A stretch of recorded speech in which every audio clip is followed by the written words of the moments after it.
Hi, I'm Matthew Floyd, the pastor of Calvary Baptist Church. Thank you for coming to our Redeem America page.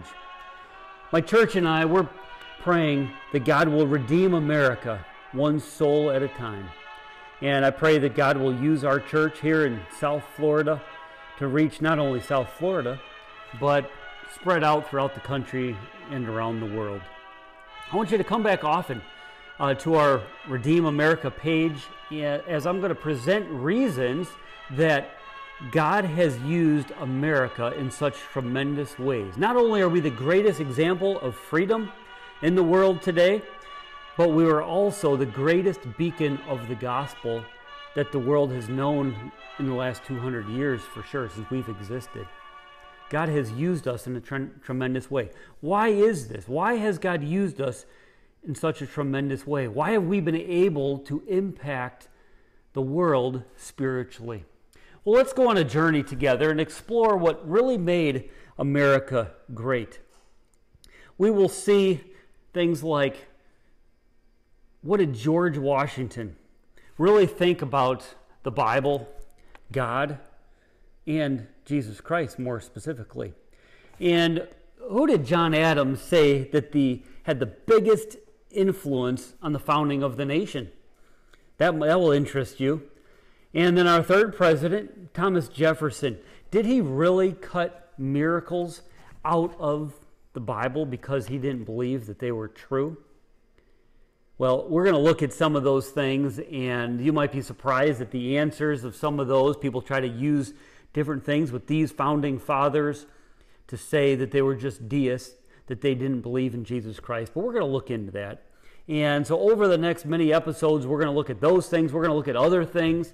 We'll look at some things about John Quincy Adams. He wasn't necessarily a founding father, but he actually worked under George Washington and a young Abraham Lincoln. Can you imagine putting that on your resume? An amazing opportunities that he had and impact that he had. But another thing that we're going to see is so many of our founding fathers, they made it so clear that not only did they believe in Jesus Christ, but how important the Bible was. And in fact, the Continental Congress made 15 proclamations during the War for Independence that called for a day of fasting and prayer and humiliation. We're going to look at some of those proclamations and see what else that they said in those. Among the things that they mentioned in there, they said that obedience to the one true God of the Bible was essential for blessings. They also said that God and the Bible is needed in schools. They also said the only true way to happiness is by obeying God and being holy. And we're going to look in depth in that. It's amazing their writings on that and even how that relates to the Declaration of Independence. Well, all of these things are so important and so many other things. But the most important thing, the single most important thing for redeeming America and making America the country that it should be, is a fact that mentioned in the proclamation is that Jesus is our Redeemer. Well, I would like to redeem America one soul at a time.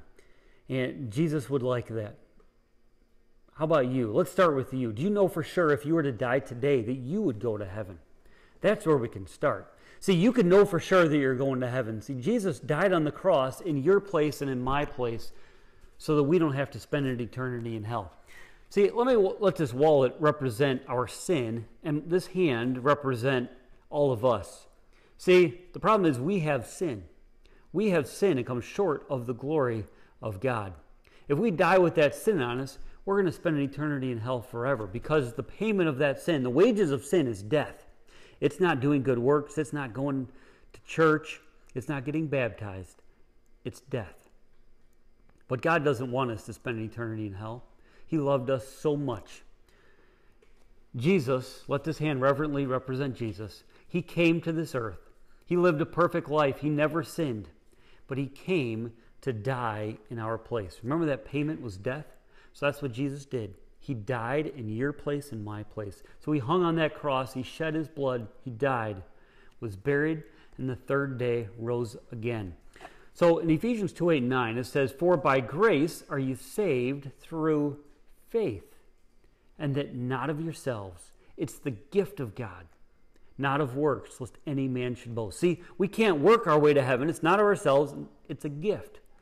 That gift was Jesus dying on that cross. And if we believe in him, put our full trust and faith in him, that he paid our sin debt, that we can't pay for it, but that he did it for us when he shed his blood, died on that cross, was buried, and the third day rose again. If you believe that today, you can know for sure you're going to heaven. So that's the best place to start. And then from there, together, we can see America redeemed, one soul at a time. I would like you to share that with someone. Maybe you don't know for sure how to do that, or you're a little nervous to do that.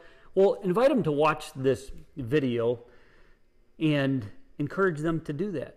And I thought I'd be glad to share the gospel with them. So please do that.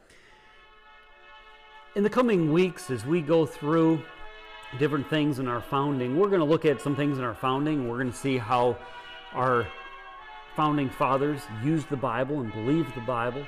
But we're also going to look at some current events and how we should solve different things based on the Bible, and how our founding fathers would have done it based on what they did. We're also going to just, look at some things right in the Bible and see how would this affect us today? How would this help us restore America, revive America, redeem America? So together we can see God redeem America, one person at a time. So let's go out there and see it done. Thank you, and God bless.